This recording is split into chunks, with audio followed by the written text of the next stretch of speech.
We are well into summer, and as less students need study spaces, local libraries are still drawing in crowds. For example, the Orem Public Library is making room for future readers of William Shakespeare's works.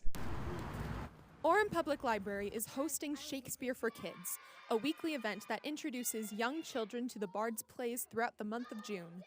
Shakespeare for Kids is a program where we do a lot of Shakespeare plays, about a 45-minute long version where we actually have the kids do the actual acting. However, these kids are not mini professionals that have been memorizing their lines for weeks on end. In fact, the kids have probably never heard of the stories they're performing until they step on the stage. The mission of Shakespeare for Kids is to get them excited and familiar with Shakespeare before it's introduced to something scary and hard. Children are handpicked from the audience, given their roles, and then are whispered their lines from Rebecca and Joel Wallen.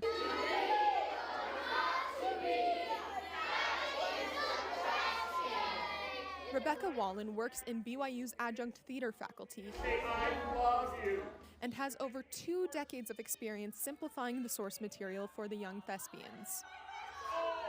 I was asked to start it about 23 years ago. We were just supposed to do a Shakespeare thing for kids. We didn't really know what we were doing, but we decided to have the kids be the actors. It just kind of went from there. Rebecca Wallen's husband, Joe Wallen, says the couple's approach to adapting Shakespeare's plays is rather simple. We have an outline of the play, and we go through the basic stories. We pepper in a few Shakespeare lines. Orlando. She screams.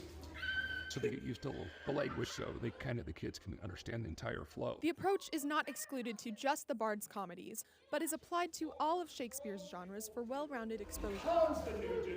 We've done a tragedy, Macbeth, and we did a comedy today, As You Like It, and we'll do our one history play, which is Richard III, and then we'll do a lesser-known comedy, The Tunable Kinsman, at the end. There are 2 more weeks of Shakespeare for Kids in the Orem Public Library's storytelling wing, and the space is open for all families wanting to participate.